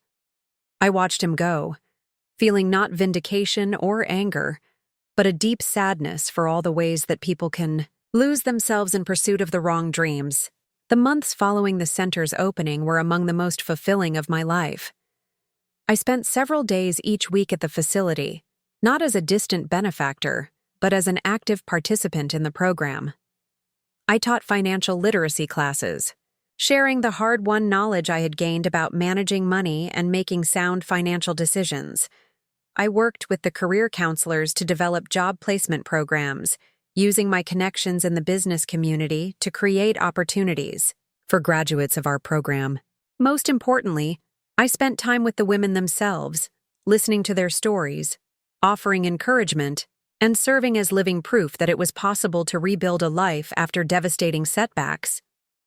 Many of them were surprised to learn that the woman who had funded their program was herself a divorce survivor, someone who had experienced financial vulnerability and emotional betrayal. My story gave them hope that their current circumstances were not permanent, that with the right support and opportunities, they could create better futures for themselves and their children. One of the women who made a particularly deep impression on me was Maria Santos, a 34-year-old mother of two who had fled an abusive marriage with nothing but the clothes on her back and her determination to protect her children. Maria was intelligent and hardworking, but she had never had the opportunity to develop job skills that would allow her to support her family independently. Her husband had controlled every aspect of their finances, never allowing her to work outside the home or to have access to their bank accounts. Maria threw herself into the center's programs with an intensity that was inspiring to watch. She enrolled in our computer training course, attended every financial literacy session, and volunteered to help with childcare for other residents while she wasn't in class. Within 6 months, she had completed certifications in office administration and bookkeeping, and she had been hired as an assistant manager at a local accounting firm. But Maria's transformation went beyond job skills and financial independence. She regained her confidence, her sense of self-worth, her belief that she deserved to be treated with respect and dignity. She became a mentor to newer residents, sharing her experience and offering practical advice about navigating the challenges of starting over. Watching her evolution from a frightened, broken woman to a confident, self-sufficient professional was more rewarding than any business success I had ever experienced. The center's success attracted attention from other cities and organizations interested in replicating our model. I received invitations to speak at conferences about innovative approaches to addressing domestic violence and homelessness. Academic researchers asked to study our programs and publish papers about our outcomes. Government officials visited to learn about best practices that could be incorporated into public policy. The recognition was gratifying, but it also created new opportunities and responsibilities. A coalition of women's organizations in Seattle asked me to consider funding a similar facility in their city. A group in San Francisco presented a proposal for a program that would focus specifically on women aging out of the foster care system. A nonprofit in Denver wanted to explore adapting our model for rural communities where resources were scarce and distances were vast. Each proposal represented thousands of women who needed help, communities that could be strengthened, lives that could be transformed. But each also represented a significant financial commitment and a major expansion of my philanthropic activities. I found myself in the unexpected position of having to choose between multiple worthy causes, of having to decide how to allocate resources that seemed limitless but were ultimately finite. The decision-making process forced me to think more strategically about my charitable giving. I hired a team of experts to help me evaluate proposals, conduct due diligence on potential partners, and develop systems for monitoring the effectiveness of funded programs. I established the Blackwood Foundation as a formal entity, with professional staff and rigorous procedures for grant-making and program evaluation. The foundation work was intellectually challenging in ways that I had never experienced before. I had to learn about social policy, program evaluation, nonprofit management, and impact measurement. I attended courses at the university, hired tutors to help me understand complex research studies, and traveled to visit successful programs in other parts of the country. For the first time in my life, I was using my mind in ways that felt fully engaged and deeply satisfying. But the personal rewards of the work went far beyond intellectual stimulation. Every month brought new stories of women who had graduated from our programs and were thriving in their new lives. Maria Santos sent me updates about her career progress and her children's achievements in school. Jennifer Walsh, a former teacher, who had been homeless after leaving an abusive relationship, was now working as an educational coordinator for a literacy program. Carmen Rodriguez had started her own catering business after completing our culinary training program. These success stories were not just statistics or feel-good anecdotes. They represented fundamental changes in the trajectory of families. Children who would grow up seeing their mothers as strong and independent, communities that were strengthened by the contributions of skilled and confident women. The ripple effects of the investment extended far beyond the individual women we served. The foundation's growing reputation also brought me into contact with other philanthropists and social entrepreneurs, people who were using their resources to address various social problems. I found myself part of a community of donors who shared information, collaborated on initiatives, and supported each other's work. These relationships challenged me to think more broadly about social change and to consider how different approaches could complement each other. One of the most intriguing partnerships emerged from a conversation with David Chen, a tech entrepreneur who had sold his company and was using the proceeds to fund educational initiatives. David had developed a successful program that provided college scholarships and mentoring for first-generation college students, and he was interested in exploring connections between educational opportunity and domestic violence prevention. "Eleanor," he said during a dinner meeting at my Portland house, "I've been reading about your work with the Women's Center, and I'm fascinated by the way you've addressed the economic factors that keep women trapped in abusive situations. I'm wondering if there might be opportunities to prevent some of those situations by providing educational and economic opportunities for young women before they become vulnerable to predators." The conversation sparked ideas about expanding our programming to include prevention as well as intervention. We began developing a partnership that would provide college scholarships and career mentoring for young women who had aged out of foster care or who came from families with histories of domestic violence. The goal was to give these young women the educational and professional foundations they would need to maintain their independence and avoid the economic vulnerabilities that often led to abusive relationships. The prevention programming required a different approach from our residential services, focusing on long-term mentoring relationships and sustained support through college and early career development. But the theoretical framework was the same, providing women with the resources and opportunities they needed to control their own destinies. As the Foundation's work expanded, I found myself traveling frequently to visit programs, meet with potential partners, and speak at conferences. The travel was eye-opening, exposing me to different approaches to social problems and different models of philanthropy. I visited women's cooperatives in Guatemala, microfinance programs in Bangladesh, and educational initiatives in rural Mississippi. Each experience broadened my understanding of the ways that poverty, violence, and discrimination affected women's lives around the world. But it was during a trip to Washington, D.C., where I was attending a conference on nonprofit innovation, that I encountered the most unexpected reminder of my past life. I was having dinner at a restaurant near my hotel when I noticed a familiar figure at a table across the room. Victoria Sterling, Richard's former wife, was dining with a man I didn't recognize, her blonde hair styled differently than I remembered, her manner more subdued than the confident woman I had seen at the will.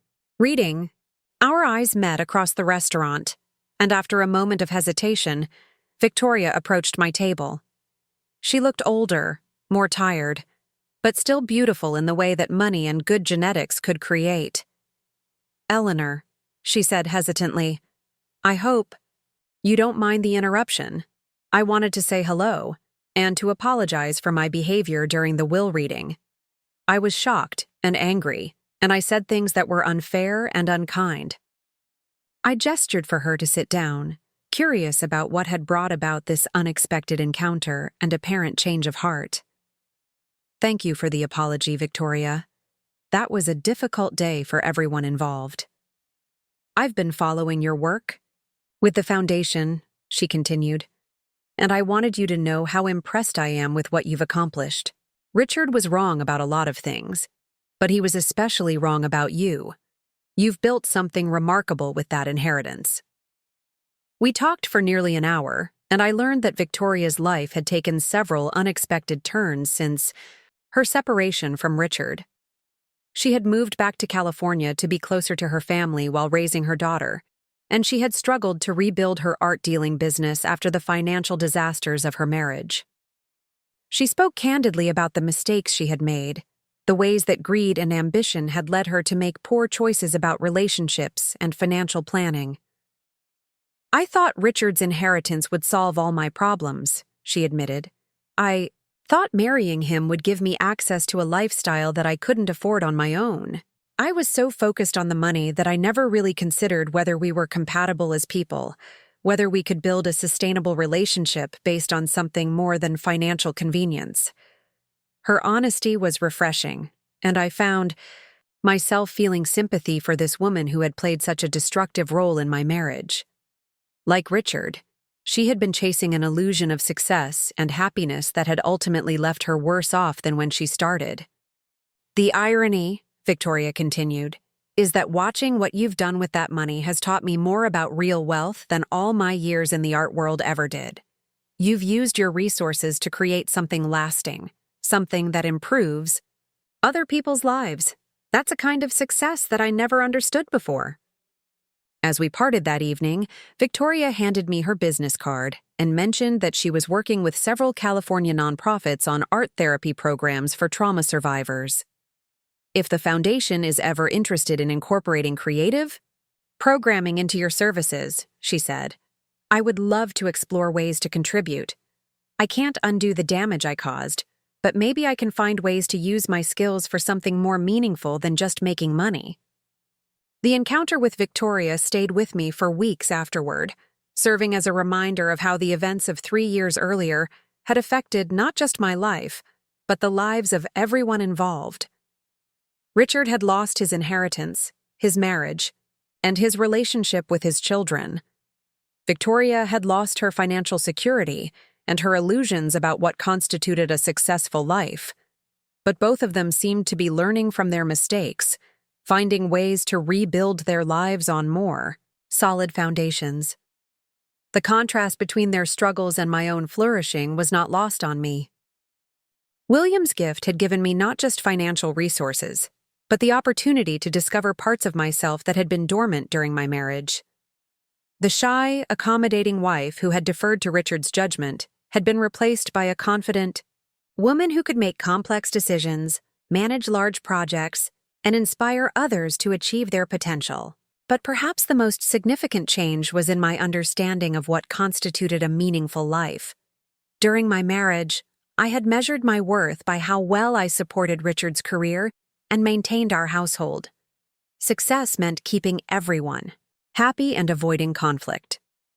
Now I measured my worth by the impact I could make on other people's lives, by the problems I could solve and the opportunities I could create. The foundation work had given me a sense of purpose that was both deeply personal and broadly significant. Every day brought new challenges that required me to learn, grow, and stretch beyond my comfort zone. Every success story from our programs reminded me that individual actions could have far-reaching consequences, that one person's generosity could create ripple effects that lasted for generations. As the third anniversary of William's death approached, I found myself reflecting on the journey that had brought me to this point. 3 years earlier, I had been a discarded wife with no clear future and limited resources. Now I was a philanthropist with the power to change lives, a community leader whose opinions were sought on important issues, a woman who had built something meaningful from the ashes of her previous life. The transformation had not been easy or automatic. It had required me to overcome decades of conditioning that had taught me to doubt my own judgment and defer to others. It had demanded that I learn new skills, take calculated risks, and step into roles that felt unfamiliar and sometimes intimidating, but each challenge had made me stronger, more confident, more capable of handling whatever came next. Looking back, I could see that William had understood something about me that I had not understood about myself. He had recognized potential that had been suppressed by circumstances and relationships, capabilities that had never been fully utilized or appreciated. His inheritance had been more than a financial gift. It had been an investment in the person he believed I could become. The realization filled me with gratitude not just for the money, but for the faith he had shown in my character and judgment. He had bet $15 million on my ability to use his resources wisely, and I was determined to prove that his confidence had been well placed. As I prepared for the Foundation's annual gala, an event that would showcase our achievements and raise additional funds for expansion, I felt a deep sense of satisfaction with the life I had built. The woman who had sat in that conference room 3 years earlier, shocked to learn she had inherited a fortune, had evolved into someone who could command a room full of influential donors, speak confidently about complex social issues, and inspire others to join her mission. The gala would be held at the Portland Art Museum, a venue that seemed appropriate for celebrating the intersection of resources and vision that had made our work possible.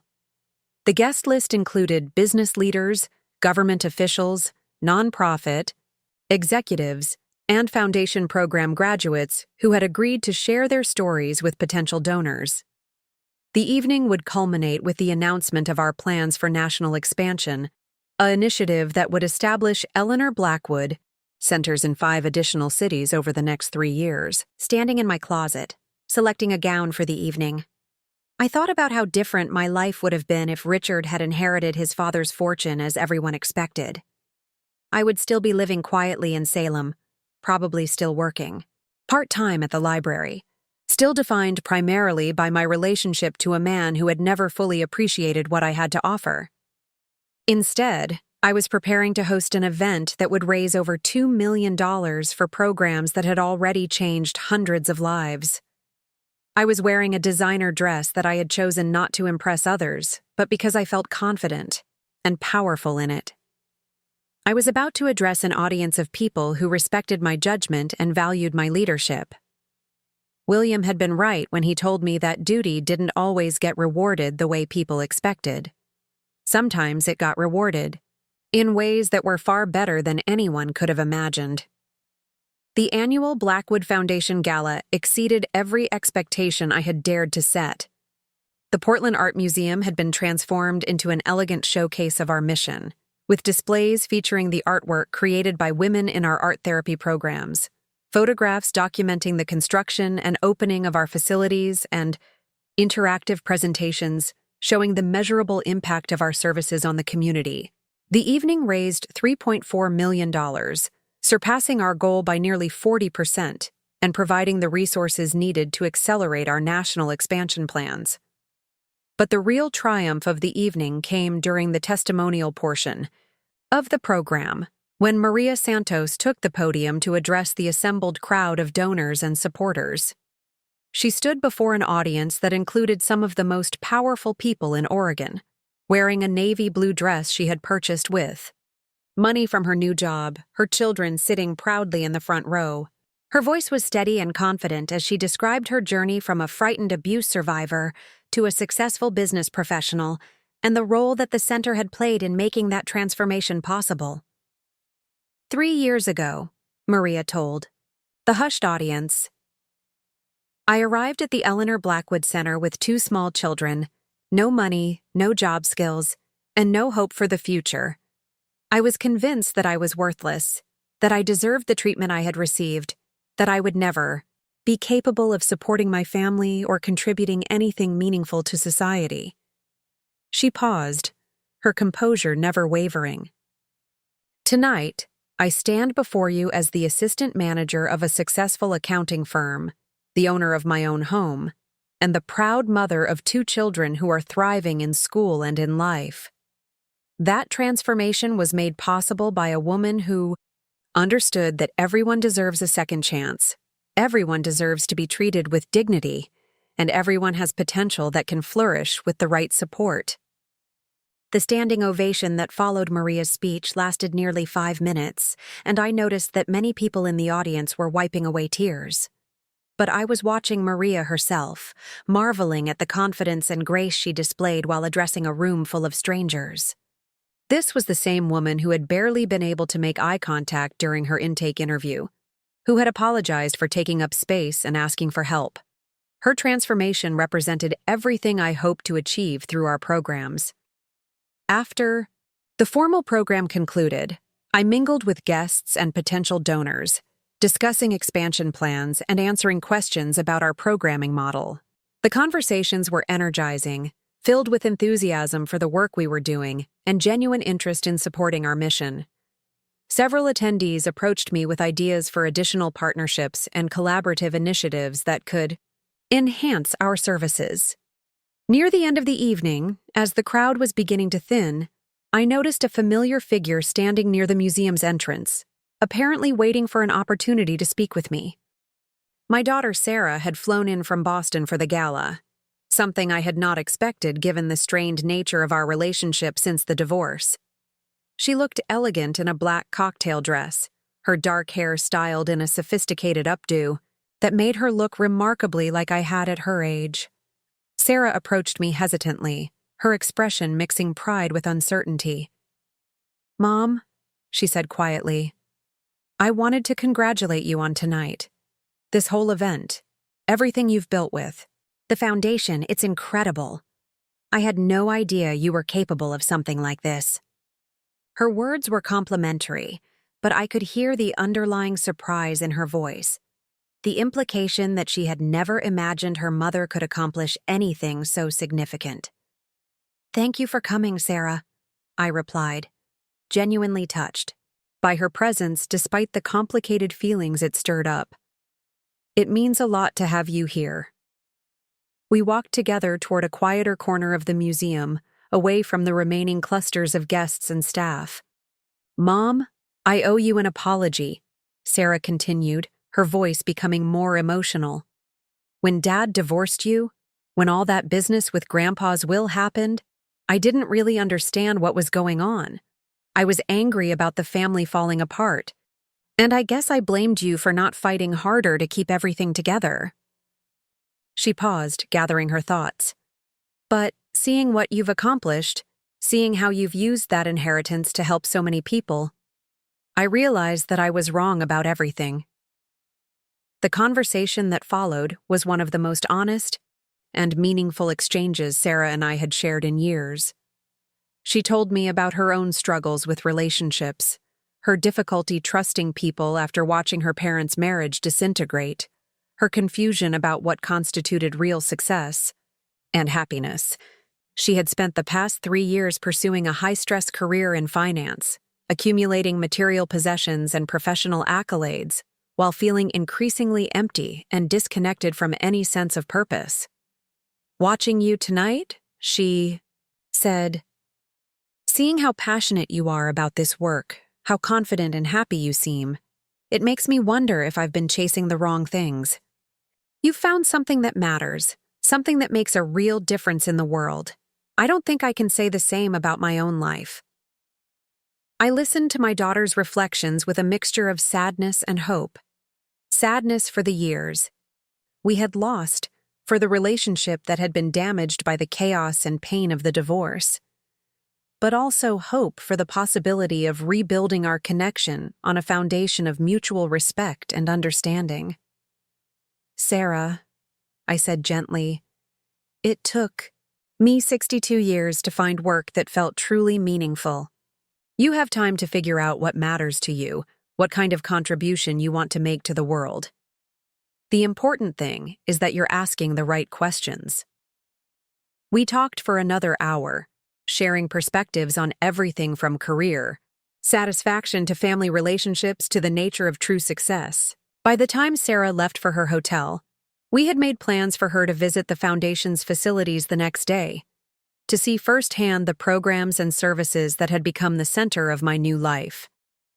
I went to bed that night feeling more hopeful about our relationship than I had in years, grateful for the possibility that something positive might emerge from all the pain and disruption of the past. The months following the gala brought a flurry of activity as we moved forward with the national expansion plans. Teams of architects, program developers, and site selection specialists worked to identify locations and design facilities for centers in Seattle, Denver, Phoenix, Atlanta, and Dallas. Each location presented unique challenges and opportunities, requiring customized approaches that reflected local conditions and community needs. The Seattle Center would be the first to open, housed in a beautifully renovated warehouse in a neighborhood that was undergoing significant redevelopment. The facility would serve as a pilot for some innovative programming ideas, including partnerships with local tech companies to provide computer training and job placement opportunities in the growing technology sector. But it was the Phoenix location that presented the most interesting challenge. The coalition of organizations that had invited us to establish a center there wanted to focus specifically on serving undocumented women who were particularly vulnerable to exploitation and abuse because of their immigration status. The legal and political complexities of serving this population required careful navigation, but the potential impact was enormous. Working with immigration attorneys and advocacy organizations, we developed programming that would provide services regardless of legal status, while also connecting women with resources for addressing their immigration situations. The approach required additional security measures and specialized staff training, but it opened up possibilities for serving a population that had few other options for assistance. Each new center represented not just an expansion of our services, but an opportunity to refine and improve our programming model. We incorporated lessons learned from the Portland facility, adapting our approaches based on what had worked well and what could be enhanced. The result was a more sophisticated and effective program that could be customized for different communities while maintaining the core principles that had made our work successful. The foundation staff had grown to include experts in program evaluation, quality assurance, and continuous improvement, ensuring that our services met the highest standards and achieved measurable outcomes. We tracked everything from job placement rates to housing stability to children's educational progress, building a comprehensive database that documented the long-term impact of our interventions. The data told a compelling story. 93% of women who completed our 18-month program were employed or enrolled in higher education at the time of graduation. 87% were living in stable housing situations 1 year after completing the program. Children of program participants showed significant improvements in academic performance and social adjustment measures. But beyond the statistics were the individual stories that illustrated the human impact of our work. Letters arrived regularly from program graduates, sharing updates about career advances, educational achievements, new relationships, and personal milestones. Photographs showed smiling families in their own homes, women receiving diplomas and professional certifications, children participating in activities that would have been impossible during the crisis period that brought their families to our centers. One letter that particularly moved me came from Jennifer Walsh, the former teacher who had completed our program during the second year of operation. She had not only re-established her teaching career, but had been promoted to assistant principal at an elementary school in Portland. Her teenage daughter had received a full scholarship to study engineering at Oregon State University, and Jennifer had recently become engaged to a colleague who shared her passion for education and social justice. "Eleanor," Jennifer wrote, "I want you to know that you didn't just save my life. You gave me back my future. When I came to the center, I thought my teaching career was over, that I would never be able to provide a stable home for my daughter, that I had nothing left to offer the world. Your program didn't just give me job training and housing assistance, it reminded me of my own worth and capabilities. I am who I am today because you believed that I could be more than just a survivor." These letters and updates provided validation that our approach was working, that the comprehensive model we had developed was creating lasting change in women's lives. But they also served as reminders of the responsibility that came with the resources and influence I had gained. Every dollar spent, every program decision made, every policy established had the potential to affect real people in profound ways. The weight of that responsibility was both humbling and energizing. It pushed me to continuously learn and improve, to seek out best practices from other organizations, to challenge my own assumptions about what was possible and effective. I enrolled in executive education programs at nonprofit management schools, attended conferences on social innovation and policy reform, and built relationships with other foundations working on related issues. The learning process was intellectually stimulating in ways that reminded me of my early years as a teacher, when I had been passionate about helping students discover their potential and achieve their goals. But now, instead of working with individual children in a single classroom, I was working with systems and programs that could affect hundreds or thousands of women and families. The scope of the impact was sometimes overwhelming to contemplate. If our model proved successful and was widely replicated, it could fundamentally change how society addressed domestic violence and women's economic vulnerability. The women we served today would become role models and mentors for others, creating ripple effects that extended far beyond our direct services.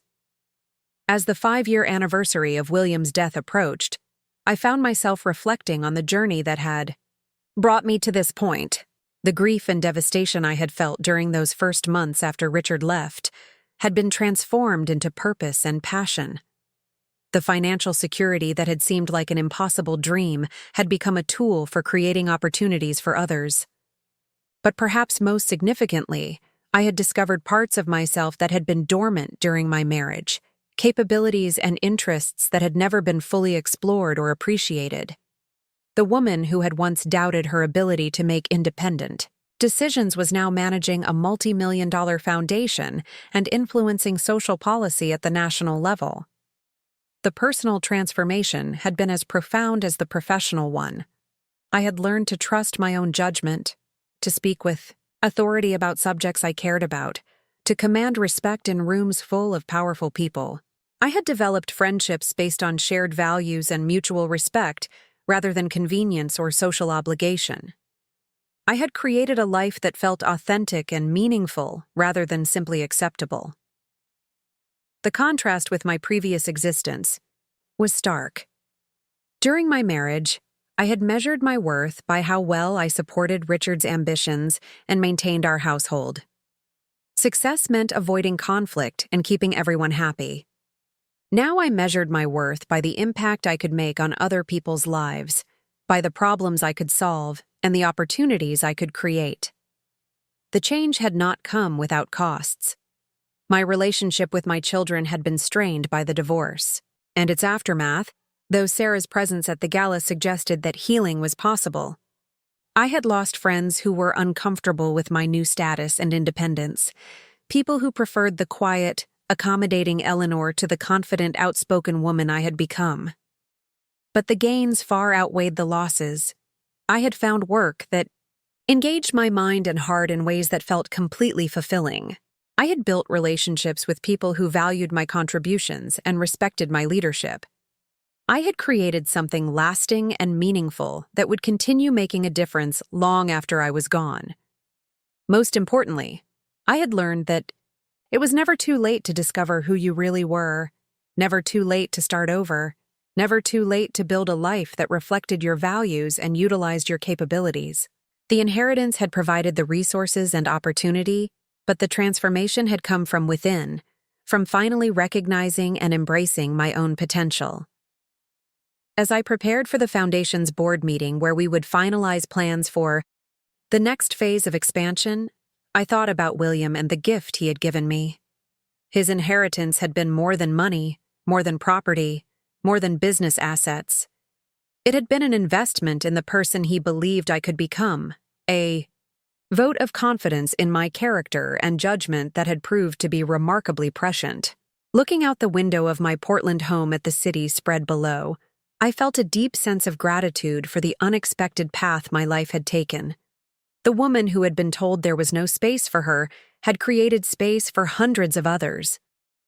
The wife who had been discarded like an outdated possession had become a leader whose opinions were sought and respected. The future that had seemed so frightening and uncertain had become more rewarding and meaningful than anything I could have imagined. William had been right when he said that duty didn't always get rewarded the way people expected.